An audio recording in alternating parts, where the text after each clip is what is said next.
Hello, I'm Julia Weeman and I'm a line cook at Bad Hunter in Chicago. Welcome to Pilot Light Family Meal, where I'll be showing you today how to make polenta with Swiss chard and mushrooms. Alright, so I'm coming at you from my raised bed garden where you can see we've got some gorgeous Swiss chard growing right here. This is Swiss chard that I started from seed using some heirloom seeds that I sourced and been growing it for quite a while now. As you can see, it's right about ready to harvest. So I'm going to go ahead and cut off a few stalks and then we'll get up in the kitchen and get cooking.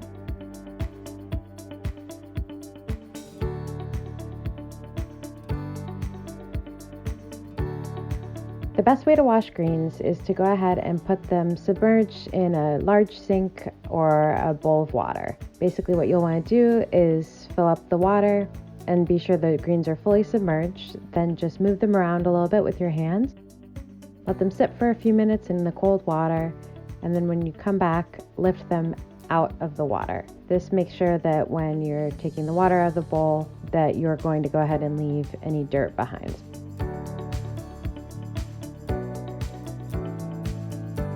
So most of the work to get ready for this recipe can actually be done without even using your knife. You can if you want to, but with the mushrooms, you basically just want to break them into bite-sized pieces.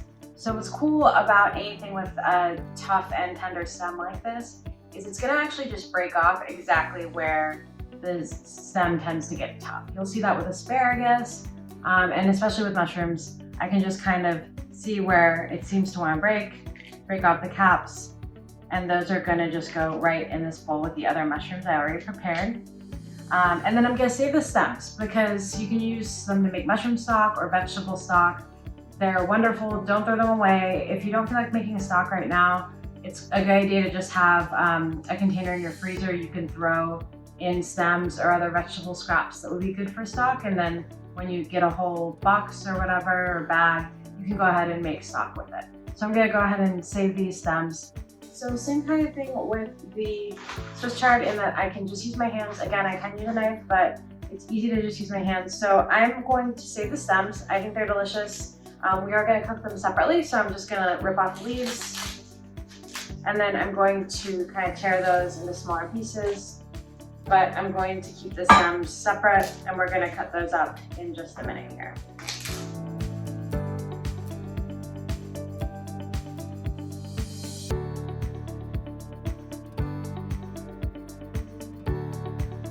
And if you're leaving a little bit of the more tender part of the stem in there, that's okay. These really small pieces like this are just fine. They're gonna cook pretty quickly as well. And since I did just pick these from the garden and they weren't super mature, some of them do have those really small stems. If you buy a chard from the grocery store, you might have slightly bigger leaves with more thick stems. Usually they'll get about 1.5 inches wide sometimes.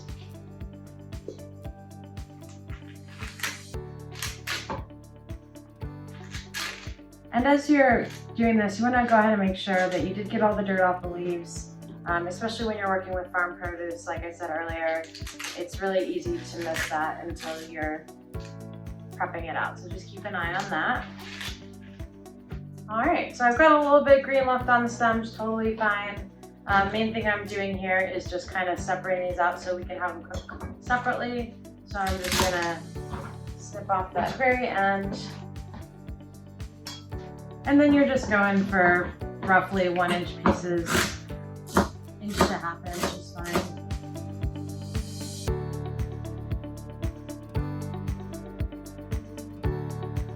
So next we're going to do our alliums. So you can use really a variety of different alliums in this recipe. You can really kind of just go with what you have. In the wintertime, you're probably going to want to just use shallots and garlic because that's what's going to be around. But now that it's spring, almost summer, we've got some really cool alliums. So I got some of those from our friends over at Froggy Meadow Farms, which is also where I got these yellow oyster mushrooms, which were foraged from the forest. And then the other mushrooms I had are from 4-star mushrooms. These are basically just a couple different of the spring alliums that you can find right now. And like I said, you can totally use just garlic or shallots, or even just one or the other. You could even omit it entirely if you have an allium allergy or if you just dislike the taste. But this kind of just gives it another dimension of flavor. So right here I have scapes, which are a lot of fun to cook with. I usually just kind of cut them into like pieces.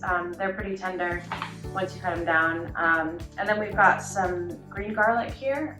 So you can use the whole part of this. You can use the stem and the bulb. It's gonna be a little bit more mild than your traditional garlic, so you can use a little bit more of it.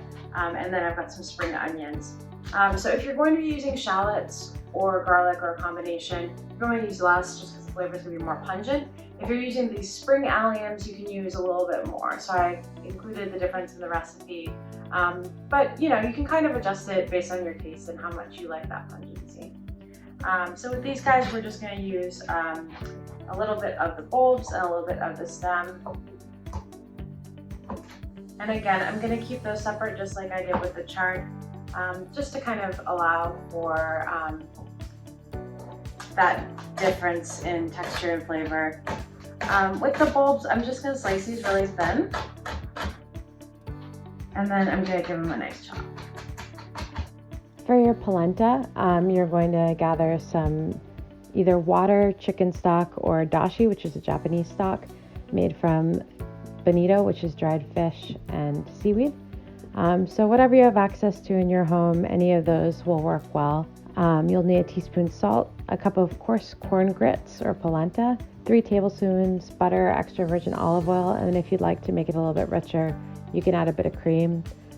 Especially if I'm using water, I also like to add a bay leaf and a few sprigs of thyme. That's completely optional. Any soft herb, such as basil or parsley, would also work well here.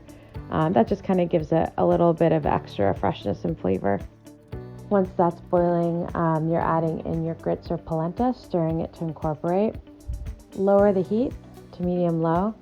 Once that's well incorporated in the liquid, and cook on low for about 30 to 45 minutes, stirring occasionally until it's soft and creamy.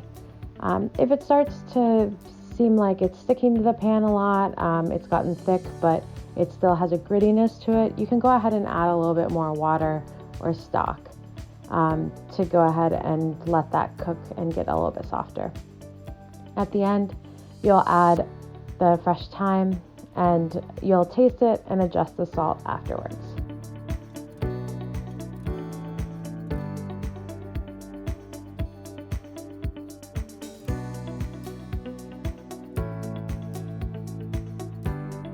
So while your polenta is cooking, you'll heat a heavy saute pan for the mushrooms over high heat.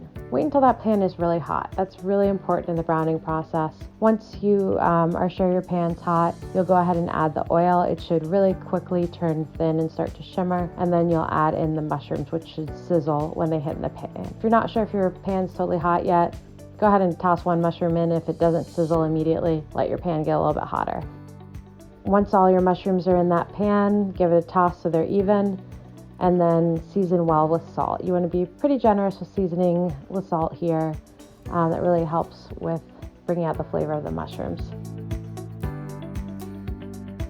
Once you get those in the pan, the mushrooms will start to release out water, and once that starts to mostly evaporate, the mushrooms will begin to really nicely brown. Once that happens, give them a good toss. If you're a little bit newer to cooking and tossing isn't as comfortable for you. And so you're basically just trying to get all sides of it brown. And the best way to do that is to basically flip it to the other side and then leave it alone. Let it brown.